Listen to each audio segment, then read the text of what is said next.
مختلف آفتیں، بلائیں، مصیبتیں جب انسان پہ آتی ہیں تو اسے در حقیقت اللہ کی نعمتوں کی قدر ہوتی ہے، اور اسی طرح رب کی بندگی کی بھی فضیلت سمجھ آتی ہے۔ آپ دیکھ لیں جیسے کرونا میں بار بار ہاتھ دھونے سے ہمیں وضو کی اہمیت معلوم ہوئی کہ اخروی تو اخروی، دنیاوی بھی، دینی بھی، دنیاوی بھی، جسمانی بھی، روحانی بھی کس قدر فائدے ہیں۔ بالکل اسی طرح چہرہ ڈھانپنا اور حفظان صحت، خاص طور پر کھانے پینے کی چیزوں میں حلال اور طیب ہوم میڈ کا استعمال، آرگینک، سلیکٹیو، ان سب کی اہمیت معلوم ہو گئی۔ اسی طرح مزید آگے بڑھیں تو نمازوں کے پوسچرز، خاص طور پر سجدہ، یہ لنگز کی تقویت کے لیے، سانس کی بحالی کے لیے، جگر کے لیے، ریڑھ کی ہڈی کے لیے، نظام تنفس، نظام انہضام اور زندگی کا سارا نظام اس کے ساتھ مربوط ملا۔ اب اگر آپ نمازوں کے اوقات پر غور کریں، ایک ڈیفرنٹ اسٹڈی میں نے دیکھی تو میں حیران رہ گئی کہ نہ صرف یہ کہ نماز کا ادا کرنا بلکہ پانچوں نمازوں کے اوقات یہ بہت اہم ہے۔ کبھی آپ نے نمازوں کے اوقات پر غور کیا؟ نہ کیا ہو تو ضرور کیجئے۔ فجر، ظہر، عصر، مغرب، عشاء اور تہجد کے اوقات پر غور کریں تو معلوم ہوگا کہ ان میں سے کوئی وقت بھی ایسا نہیں ہے جو مختلف کئی اعتبارات سے ایک خاص اہمیت نہ رکھتا ہو۔ فجر کا وقت یہ سکون قلب کا ایک خاص وقت ہے۔ نہ صرف رات کو جلد سونا بلکہ الگ صبح اٹھنا بھی یہ نہ صرف ذہنی بلکہ جسمانی نشاط کا سبب ہے، اور حاضر دماغی کا بھی۔ الگ صبح اٹھنے والے جسمانی ذہنی لحاظ سے ایکٹیو، مستعد نظر آتے ہیں۔ پھر یہ وقت پوری کائنات کے لیے ایک بڑے انقلاب کا وقت ہوتا ہے۔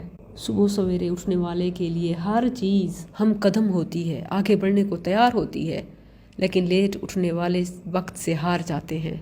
وقت نکل جاتا ہے اور کوئی بھی کام نہیں ہوا ہوتا، اور پھر سارا دن گلٹ، چڑچڑاپن، افسوس اور کچھ نہیں ہوتا۔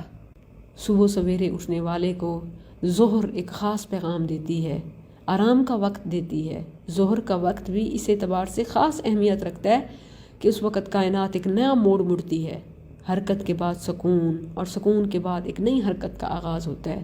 عصر کا وقت ایک نئی حقیقت کی منادی کرتا ہے کہ جتنا جلد اٹھ لو، جتنا تیز بھاگ لو، مگر ہر عروج کے بعد زوال ہے، ہر جوانی کے لیے بڑھاپا ہے۔ کائنات کی کوئی چیز بھی اس قانون سے مستثنا نہیں ہے، صرف ایک ہی ذات ہے جو ہمیشہ باقی رہنے والی ہے، اس کے سوا کسی کے لیے بھی بقا نہیں۔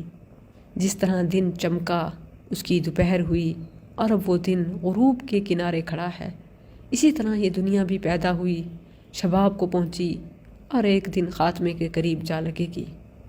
عصر کے وقت یہ خاموش تذکیر بندے کو اس بات پر اکساتی ہے کہ وہ آخرت کو یاد کرے اور توبہ و استغفار کے لیے اپنے رب کے حضور سجدہ ریز ہو جائے۔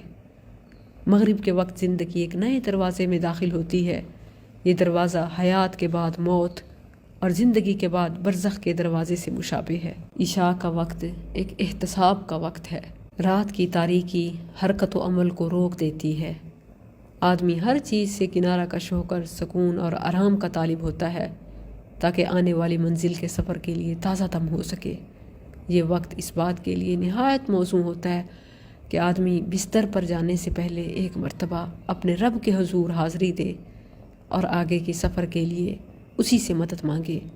ممکن ہے یہ فرصت آخری فرصت ہی ہو، اور آج کے سونے کے بعد اس کو جاگنا نصیب نہ ہو۔ تہجد کا وقت راز و نیاز اور سرگوشی و مناجات کا وقت ہے۔ 24 گھنٹوں میں کوئی وقت بھی اس کا مقابلہ نہیں کر سکتا۔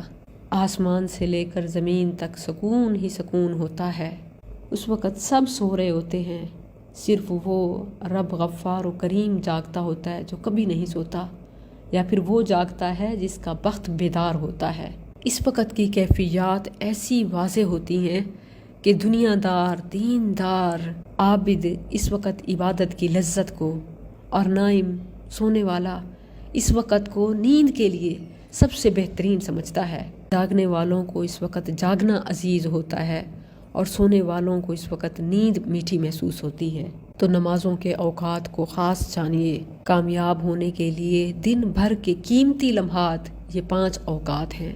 یہ ایسے ہی نہیں ہیں، یہ فجر، ظہر، مغرب، عشاء اور تہجد کے اوقات ہیں۔